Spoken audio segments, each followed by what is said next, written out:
అందరికీ నమస్కారం అండి. ఈరోజు రాగి రొట్టె ఎలా చేయాలో చూద్దాము. ముందుగా స్టవ్ కొద్దిగా ఆయిల్ వేసుకోవాలి. అంతే, కొద్దిగా అంటే కొద్దిగా, 1 స్పూన్ అంతే ఆయిల్ వేసిన వెంటనే మునగాకండి, ఇది చూడండి, మునగాకు కడిగి పెట్టేసుకుని ఆరబెట్టుకున్నాను.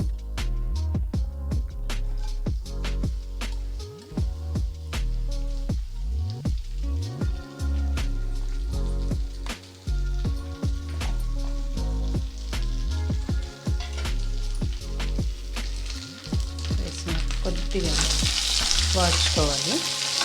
మునగాకు అట్లే వేసేసుకోవచ్చు పచ్చిదే, కానీ కొద్దిగా చేదొస్తుంది. మనము రాగి రొట్టె కాల్చేటప్పుడు అంత ఇది లోపల ఉంటుంది కాబట్టి అంత వేగదు. అందుకని కొద్దిగా వేయించుకొని కొద్దిగా వాడ్చుకొని వేసుకోవాలి. మిగిలినవన్నీ అలాగే పచ్చిది వేసేసుకోవచ్చు. క్యారెట్ కానీ ఎర్రగడ్డలు, కొత్తిమీర అవన్నీ అట్లే వేసేసుకోవచ్చు.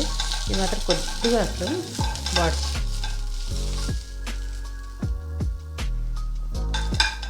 వాడిందండి. స్టవ్ ఆఫ్ చేసేసుకోవాలి. పిండి అండి, జల్లించి పెట్టించుకున్నాను.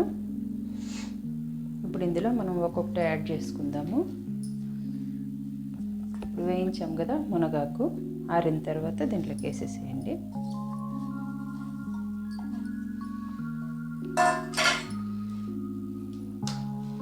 ఎర్రగడ్డలు పచ్చివేనండి, ఇది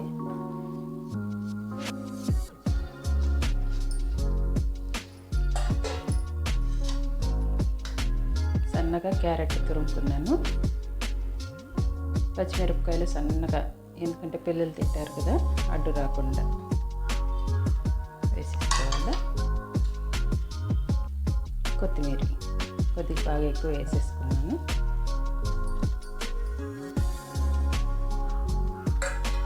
అంత బాగా మిక్స్ అయ్యేలాగా ఫస్ట్ నీళ్ళు పోయకుండా కాస్త ఇలా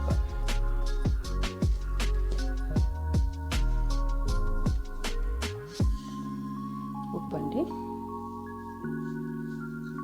మనకి ఎంత కావాలో చూసేసుకోవాలా.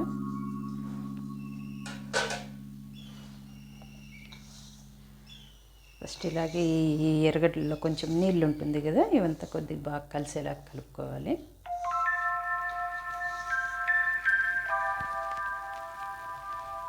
ఇప్పుడు వాటర్ వేసుకొని కొద్దిగా వాటర్ వేసుకొని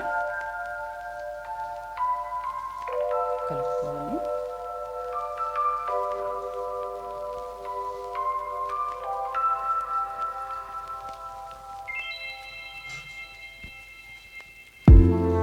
అంతేనండి, ఇలా కలిపేసుకొని ఎక్కువ నీళ్ళు కాకుండా, ఎక్కువ గట్టిగా కాకుండా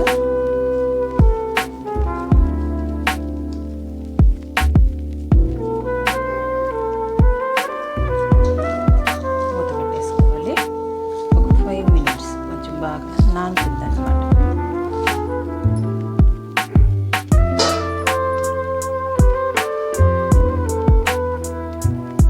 ఇలా గిన్నె పెట్టేసుకున్నాను.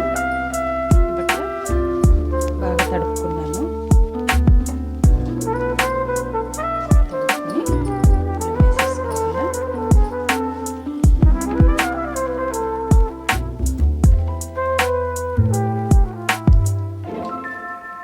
తీసేసుకొని పెట్టేసుకొని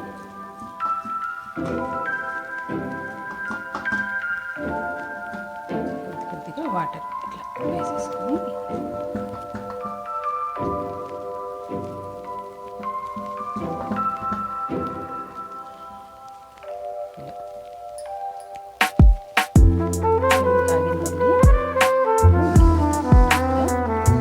తీసి అట్లా బట్టతో పాటే ఇక్కడ ఆయిల్ వేసుకోవాలి.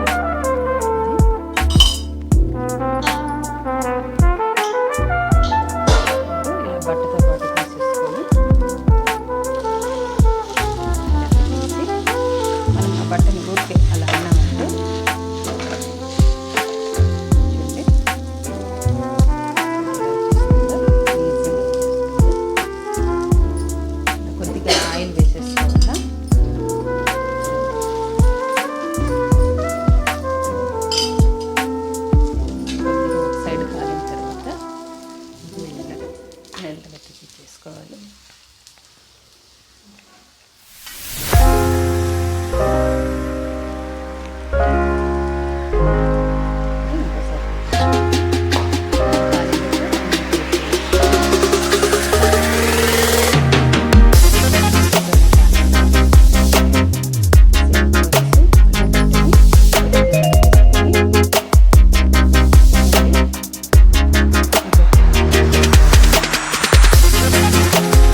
ఉంటే చాలు. ఇప్పుడు అలా గాలి తీసేస్తామంటే వచ్చేస్తుంది.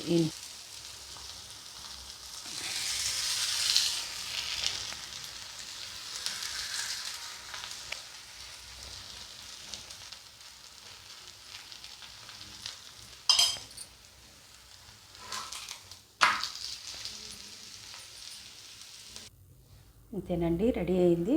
చాలా సింపుల్, చాలా బాగుంటుంది. మీరు ఒకసారి ట్రై చేయండి. ఈ రెసిపీ నచ్చితే లైక్ చేయండి, షేర్ చేయండి, సబ్స్క్రైబ్ చేసుకోండి. Thanks for watching.